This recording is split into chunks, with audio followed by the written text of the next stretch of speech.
चंद्रपुर जागती मशाल मंच की ओर से शनिवार मध्य रात्रि भव्य मशाल मार्च निकाला गया।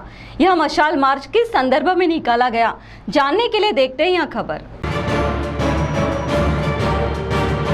देश में हो रहे महिलाओं पर अत्याचार के विरोध में तथा चंद्रपुर में महिलाओं की सुरक्षा और सम्मान के लिए एकजुटता दिखाने के उद्देश्य से चंद्रपुर जागृति मशाल मंच की ओर से 31 अगस्त को मध्य रात्रि के समय एक भव्य मशाल मार्च का आयोजन किया गया और यह मशाल मार्च गांधी चौक से प्रियदर्शनी चौक तक निकाली गई। इस मशाल मार्च में स्वयं चंद्रपुर वनीहारनी लोकसभा क्षेत्र के सांसद प्रतिभा धानोरकर, विधायक किशोर जोरगेवार, विधान परिषद के विधायक सुधाकर अडवाले के साथ अनेक मान्यवर मौजूद थे और काफी बड़ी संख्या में नागरिकों ने इसमें अपना सहभाग दर्शाया। तो आइए सुनते हैं इसके संदर्भ में चंद्रपुर जागृति मशाल मंच की ओर से एडवोकेट पारुमिता गोस्वामी ने क्या कहा। चंद्रपुर जागृति मशाल मंच, चंद्रपुर जागृति मशाल मंच ये 18 अगस्त को इसकी स्थापना हुई और स्त्री सुरक्षा के लिए चंद्रपुर जिला, चंद्रपुर शहर में हर स्त्री, हर बच्ची ये सुरक्षित रहनी चाहिए। इसके लिए पूरे चंद्रपुर के जो संवेदनशील व्यक्ति हैं, सज्जन शक्ति जो है, उसको एकजुट करने का, एक संघ करने का हमारा प्रयास था। और ये मशाल रैली जो है, एक तरफ हमारे सामान्य लोग, दूसरी तरफ प्रशासन और सबसे बड़ी बात हमारे लोक प्रतिनिधि, ऐसे सब लोग एक साथ आके हमने स्त्री शक्ति के लिए और महिलाओं के सुरक्षा के लिए आज हमने मशाल जलाई है और ये मशाल अंततः चंद्रपुर में धधकती रहेगी।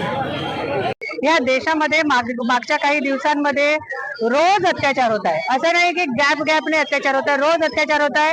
आपण कलकत्त्यापासून जर बघत असेल तर तिथे खूप मोठा उठाव झाला आणि खूप मोठा उठाव झाल्यानंतर लगेच आणखी एक बलात्कार झाला बदलापूरमध्ये, मग झाला पुण्यामध्ये, मग झाला चंद्रपूरमध्ये, ब्रह्मपुरीमध्ये, वरोऱ्यामध्ये आणि असा हा जो अत्याचाराची शृंखला आहे आपल्या चंद्रपूर पर्यंत आली।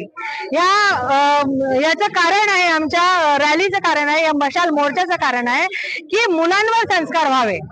मूळ हे आता मुलींना शिकवायची गरज नाही की तुमची सुरक्षा कशी करायची, तुम्ही सातच्या आत घरात यायचं, हे मुलींना शिकव। खूप झालं गुड टच बॅड टच, सातच्या आत घरात कराटे आणि कुंफू सगळं शिकवून झालं मुलींना, पण आता मुलांना संस्कार देणं अत्यंत गरजेचं आहे आणि त्यासाठी अवेअरनेससाठी, जागृतीसाठी ही मशाल रॅली आम्ही आज काढलेली। साथ ही इस मशाल मार्च में शामिल विधायक सुधाकर अडवाले ने भी अपनी प्रतिक्रिया व्यक्त की।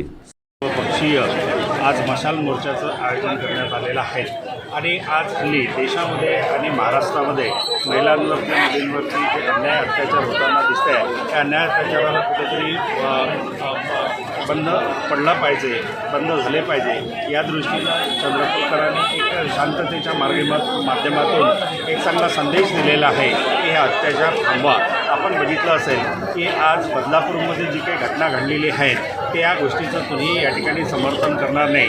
सोबतच बल्लारशाला एका मुलीवरती रेल्वे अधिकाऱ्यानं जो अत्याचार केलेला आहे, त्याच्यानंतर वरोऱ्याला नुकतंच या ठिकाणी आपल्या मुलींवरती प्राध्यापकाच्या माध्यमातून जो अत्याचार झाला आहे। प्राध्यापक म्हणतात मी राजकीय नेत्याचा मित्र असल्यामुळे माझं कोणी वापर करू शकत नाही, ही त्यांची भूमिका शोभणारी भूमिका नाहीत। या ठिकाणी आपण बघितलं असेल की अनेक ठिकाणी अशा प्रकारचे अत्याचार होत असताना प्रशासन मात्र कुठेही त्या प्रमाणात कारवाई करताना दिसत नाही। त्याचा निषेध म्हणून आज या ठिकाणी चंद्रपूरकरांनी निषेध मोर्चाचं आयोजन केलेलं आहे। साथ ही इस मशाल मार्च में शामिल सांसद प्रतिभा धानोरकर ने क्या कहा, आप स्वयं सुने उन्हीं जुबानी। कलकत्त्यामध्ये प्रकार घडला, बदलापूरमध्ये झाला, नागपूरमध्ये झाला, काल वरोऱ्यात सुद्धा अशा पद्धतीचा प्रकार झाला आणि याच्या संदर्भात मी आमदार होती, मी विधानसभेतही आंध्र प्रदेश सरकारच्या भरतीवरती शक्ती कायदा हा महाराष्ट्रात लागू करण्यात यावा, तो कायदा हा सभागृहात पारित झाला, तो प्रस्ताव हा राज्यपालाकडे प्रलंबित आहे। मी केंद्रात गेल्यानंतरही माझी तेच मागणी राहील, जोपर्यंत हा कायदा महिलांच्या सुरक्षितेसाठी अंमलात येणार नाही तोपर्यंत महिला खऱ्या अर्थानं सुरक्षित आहे का अशी भावना आता प्रत्येक महिलेच्या मनात तयार झाली आहे आणि म्हणूनच आजचा हा मशाल मोर्चा हा महिलांच्या सुरक्षितेसाठी या चंद्रपूर शहरात काढण्यात आला। प्रस्तुत है इस मशाल मार्च के कुछ क्षण। CTV के लिए हमारे प्रतिनिधि वैभव गारकर की रिपोर्ट। मी माझ्या घरातील मुलांना, स्त्रियांचा कोणताही अत्याचार मी सहन करणार नाही। फोकस रख। व्हॉइसेस पकड़े रखो। नारी शक्ति जिंदाबाद, नारी शक्ति जिंदाबाद, नारी शक्ति जिंदाबाद। चंद्रपूर शहर तसेच देशातील